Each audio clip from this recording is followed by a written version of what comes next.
Well, James Morris, political commentator, joins me from Los Angeles. Welcome to the program, sir. Mr. Morris, oil prices have gone up following the recent rhetoric exchanged by Iran and the United States. For how long can the U.S. afford to do this, given its economic crisis, especially its debt dilemma? Hello, thank you for having me back on Press TV in such dangerous times. I'd first of all like to say that I'm an America First patriot, and I don't want to see any Americans die or get horribly wounded in a war for Israel against Iran like we saw in Iraq. But I felt compelled to come on the air today, and I appreciate your invitation for me to do so, to explain why we're facing what we're facing with regard to a possible war with Iran, which could be manifested into a wider war in the region, which could even become the next world war if Russia and China get involved. It's very dangerous, and that's why I was compelled to come on the air with you today. The bottom line is the pro-Israel lobby in America, AIPAC, the neoconservatives, which are the vanguard of that lobby, have been pushing these sanctions against the Iranian regime.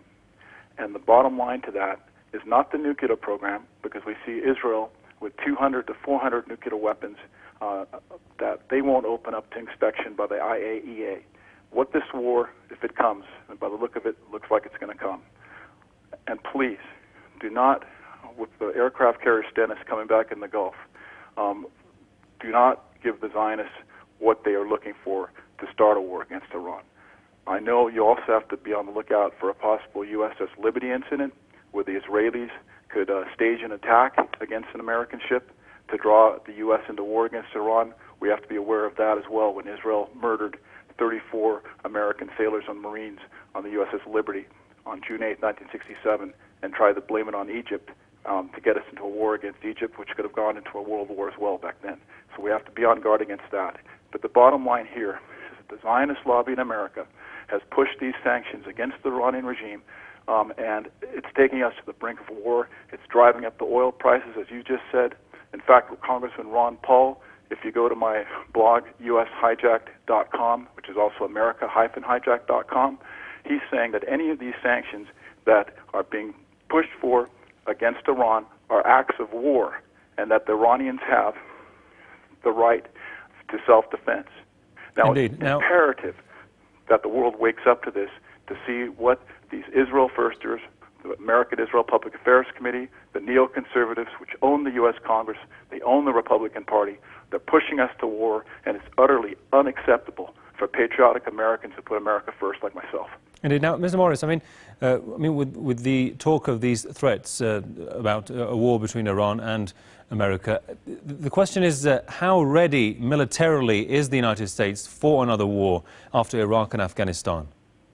Well, you have to realize the U.S. has a very potent and formidable Air Force, and its Navy is the best in the world. And I'm glad for that. Like I said, I'm a patriotic American who puts Israel first. But I just don't like to see the American Navy, the American Air Force, and U.S. troops which are being repositioned out of Iraq. There's still 17,000 personnel in Iraq, contractors and whatnot, but American troops have been repositioned out of Iraq, and they're basically going to be staged in Kuwait for a coming war with Iran.